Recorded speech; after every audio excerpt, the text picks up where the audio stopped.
All right, now let's think about discontinuities and continuities in terms of ethics. And so let's look at our first example in Genesis 21. These are the things that we came up with when we were studying the text as related to ethics, about what to know, believe, feel, and do. And so we came up with that God would provide for them as covenant children, that God hears their cries of desperation, that God will make them into a great nation despite their inadequate provisions, that they would feel desperate yet grateful that God does hear and provides, and then that they would turn their eyes turn their cries, I did it again, of complaining into open-handed prayers, and to look to Him for their provision instead of looking to their lack. So as I think about all of these things, are these similarities or differences as they relate to us? I would say all of these are similarities. All of these carry over into our world, I would say. And so ethics is one of those tricky things where we think of, okay, maybe there's similarities or maybe there are differences. I think all of these here are similarities that carry over and relate to us today. Let's look at Luke 7. So in Luke 7, we also have to know and believe that Jesus is God and longs to forgive those who come to him in their need, that Jesus always welcomes the outcast, that self-righteousness hinders genuine love and worship, that Jesus gives peace. We came up with as we were looking at the ethics in the text, in the world of the text, also that to feel genuine gratitude and worship for being greatly forgiven, the peace of Christ that comes through being forgiven, and to recognize their great sin and come to him in their desperate need for forgiveness, to forsake pride and self-righteousness, to worship and love Christ out of response to his forgiveness.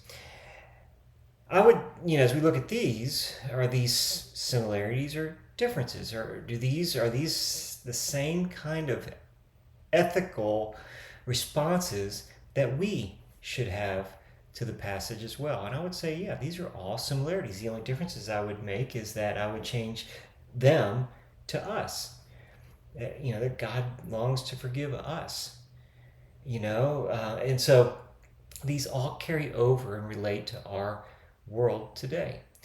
Next, Ephesians 2:1 through 10. These are what we came up with, to believe or to know that apart from Christ they were desperately lost and under God's wrath, but that God in his grace and mercy made them alive, raised up with Christ, and will forever be the objects of his grace and kindness.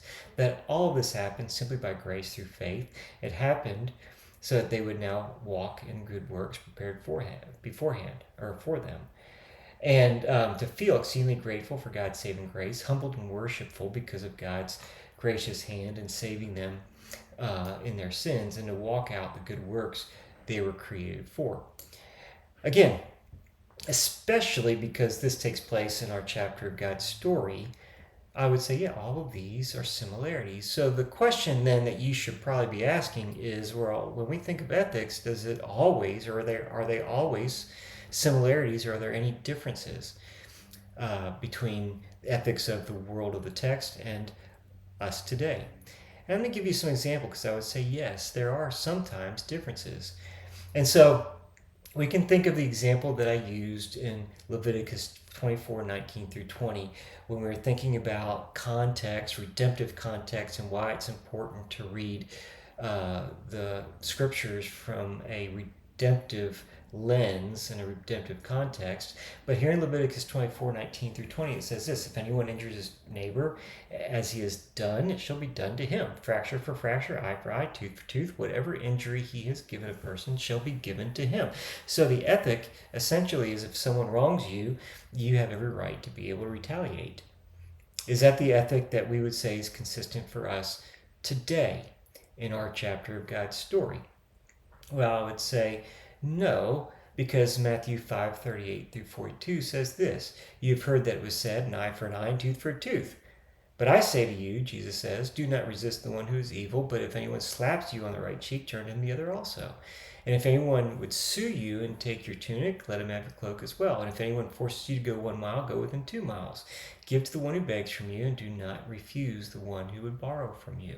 So Jesus is going to change this old ethic And he is going to refine it and make it better. And now, as a church, we're not called to that ethic of retaliation.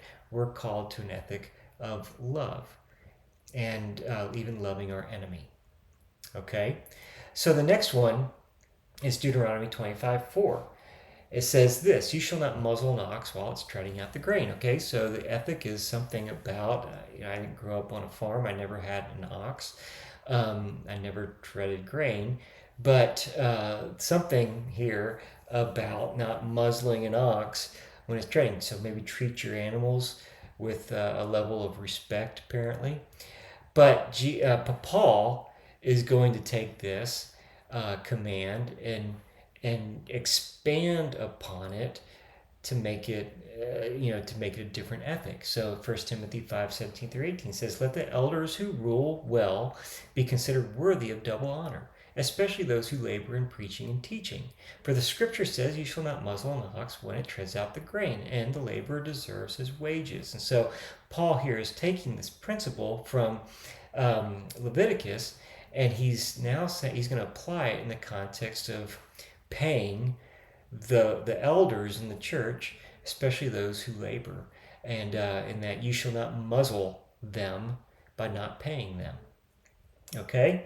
And the last one I hesitate to put in here because it's hard to say what the ethic even is here in 1 Kings 11:3, and in other places as well. But it says this: Solomon, had 700 wives who were princesses and 300 concubines. And so the ethic that we could infer from this, and then also other places in the Old Testament, is that it's perfectly okay to have 700 wives and 300 concubines, even though this got Solomon in trouble.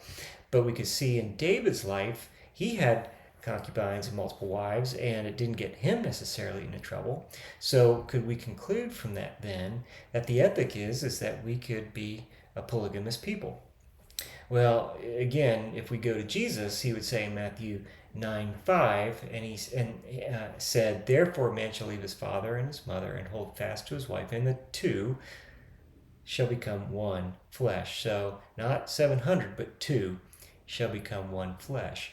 And so Jesus is going to make this very clear and make the ethic now not necessarily this ethic that is somewhat ambiguous in the Old Testament, but very clearly state here in the New Testament that is meant to be between one man and one woman, and those two make up one flesh. So what we're going to do next is we're now going to think through in the next video how this all relates to Christ.